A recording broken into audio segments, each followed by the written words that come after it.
Assalamualaikum warahmatullahi wabarakatuh. Saya Sri Wulandari SPD MPD dari SDN Mangunjaya 06, calon guru penggerak angkatan 5. Berikut ini merupakan kesimpulan dan refleksi pemikiran Ki Hajar Dewantara yang saya buat sebagai bagian dari tugas modul 1.1, yaitu kesimpulan dan refleksi pemikiran Ki Hajar Dewantara dalam pembelajaran calon guru penggerak. Pendidikan adalah tempat persemaian benih-benih kebudayaan dalam masyarakat.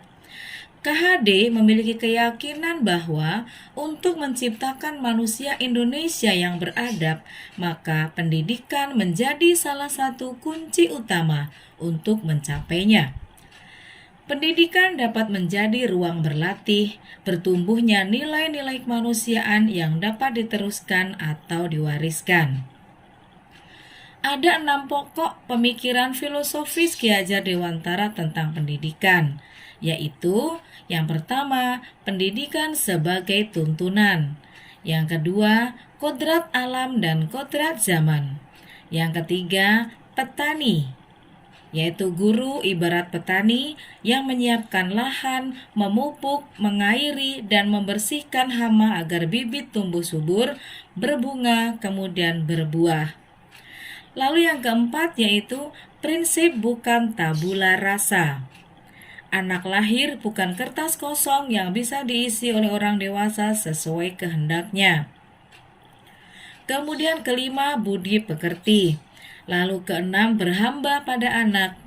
Kemudian pemikiran Ki Hajar Dewantara dalam pendidikan juga dikenal dengan nama trilogi pendidikan dengan semboyan Ing Ngarso Sung Tulodo, Ing Madya Mangunkarso, dan Tut Wuri Handayani.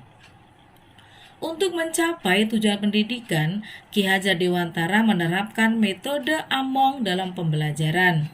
Among atau emban memiliki pengertian menjaga, membina, dan mendidik anak dengan kasih sayang, membimbing sang anak dengan ikhlas sesuai bakat dan minat yang diasuh. Selain metode Among, ada 3 metode yang dipakai oleh Ki Hajar Dewantara dalam mengajar budi pekerti berdasarkan urutan-urutan pengambilan keputusan. Berbuat artinya kita bertindak sebaiknya berdasarkan urutan yang benar, sehingga tidak menyesal. 3 metode tersebut adalah ngerti, ngerasa, dan ngelakoni. Untuk keberhasilan tujuan pendidikan, maka menurut Ki Hajar Dewantara bukan hanya tanggung jawab sekolah saja, tetapi juga menjadi tanggung jawab keluarga dan masyarakat yang dikenal dengan Trisentra Pendidikan. Inti pemikiran Ki Hajar Dewantara tentang pendidikan adalah bagaimana memerdekakan belajar guna mencapai kemerdekaan belajar yang tujuan utamanya adalah menjadikan siswa yang memiliki profil pelajar Pancasila. Profil pelajar Pancasila terdiri atas beriman, bertakwa kepada Tuhan Yang Maha Esa dan berakhlak mulia, berkebinekaan global, bergotong royong, kreatif, bernalar kritis, dan mandiri. Refleksi pemikiran Ki Hajar Dewantara. Setelah saya mempelajari dan merefleksikan filosofis pemikiran Ki Hajar Dewantara, ada beberapa hal yang perlu diperhatikan dalam mewujudkan merdeka belajar sebagai calon guru penggerak, yaitu apakah saya percaya tentang murid dan pembelajaran di kelas sebelum saya pembelajaran modul 1.1? Sebelum mempelajari modul 1.1, ada beberapa hal yang saya yakini diantaranya. Pertama, saya meyakini dan percaya bahwa niat para siswa datang ke sekolah adalah untuk mempelajari ilmu pengetahuan dan juga menambah wawasannya. Kedua, dalam pembelajaran saya memandang pentingnya transfer pengetahuan dari guru kepada siswa, sehingga guru harus aktif mengajar dan siswa duduk di tempat duduknya masing-masing, seperti metode ceramah yang sering saya terapkan di dalam kelas. Ketiga, dalam pembelajaran yang saya lakukan, saya lebih sering menggunakan metode atau strategi yang menurut saya baik, tetapi tidak pernah memperhatikan kebutuhan siswa atau pembelajaran seperti apa yang mereka inginkan. Keempat, saya tidak pernah membuat kesepakatan bersama saat mengawali pelaksanaan pembelajaran. Jadi semuanya seperti harus maunya saya gitu. Kelima, saya sering memberikan hukuman kepada siswa saat mereka tidak mengerjakan tugas-tugas yang saya berikan. Saya sering sekali membuat anak-anak takut di dalam kelas kalau tidak mengerjakan tugas-tugas dari saya. Keenam, saya sangat menginginkan dalam proses pembelajaran yang saya lakukan itu siswa harus bisa tertib, duduk yang rapi, diam, anteng, dengan pandangan yang terpusat kepada saya sebagai gurunya, dengan harapan dapat membuat siswa dengan mudah memahami materi-materi yang saya sampaikan. Ketujuh, di sekolah maupun di dalam kelas saya kurang perhatikan penampilan visual saya sebagai guru. Ketika tampil di antara teman-teman guru maupun di hadapan siswa, saya terkadang berpenampilan kurang rapi, utamanya pakaian,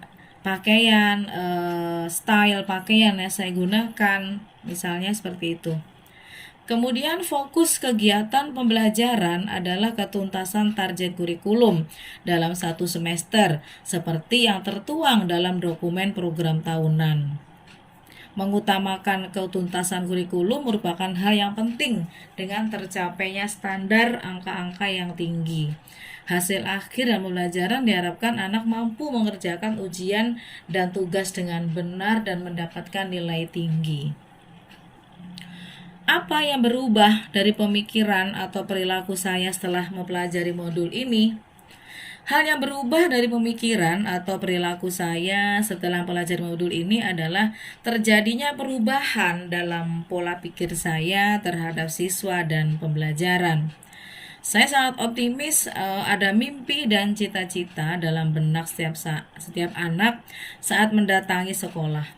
Saya percaya murid punya inisiatif belajar meski tidak disuruh guru. Ternyata niat murid ke sekolah tidak sama. Ada yang ingin menggapai cita-citanya, ada yang mereka datang ke sekolah karena rutinitas semata. Bahkan ada juga hanya sebatas untuk uang jajan atau mendapatkan teman pribadi. Guru harus mengenal keberagaman dari peserta didik, menuntun dan memotivasi murid menemani perjalanan menuju cita-citanya menjadi manusia unggul. Siswa seharusnya diposisikan sebagai subjek pendidikan yang memegang peranan penting terhadap jalannya pembelajaran. Guru sebagai fasilitator yang mengarahkan siswa belajar sesuai dengan potensinya, minatnya, bakatnya, dan juga cara belajarnya. Pembelajaran hendaknya dilaksanakan dengan cara among, yakni menuntun potensi anak berdasarkan budaya. Pembelajaran seharusnya dilaksanakan dengan berbagai cara, model, atau metode seperti cooperative learning, inquiry, discovery, problem-based learning, maupun project-based learning, serta menggunakan berbagai sumber belajar seperti lingkungan, surat kabar, majalah, narasumber, maupun internet. Dan tugas kita sebagai pendidik adalah menuntun, membimbing serta peserta didik dalam mencari dan menemukan konsep-konsep teori dan membantu mereka menerapkan konsep dan teori yang sudah mereka pelajari dalam kehidupannya sehingga anak-anak atau peserta didik tidak kehilangan arah dan membahayakan hidupnya. Apa yang bisa segera saya terapkan lebih baik agar kelas saya mencerminkan pemikiran Ki Hajar Dewantara? Sebagai pendidik, saya harus bisa menjadi tauladan, bersikap dan berpenampilan yang baik, mampu memberi semangat serta memberi dorongan dalam menanamkan pendidikan karakter meliputi kedisiplinan dan kerjasama, tolong-menolong dalam setiap kegiatan yang ada di sekolah. Untuk mengetahui karakter siswa, saya akan melakukan asesmen diagnosis mengenai potensi, minat, bakat, dan cara belajar siswa. Dalam pembelajaran, saya akan lebih banyak memposisikan diri sebagai fasilitator yang mengarahkan anak mengembangkan potensi dirinya dengan memberikan berbagai sumber belajar dan cara belajar yang beragam.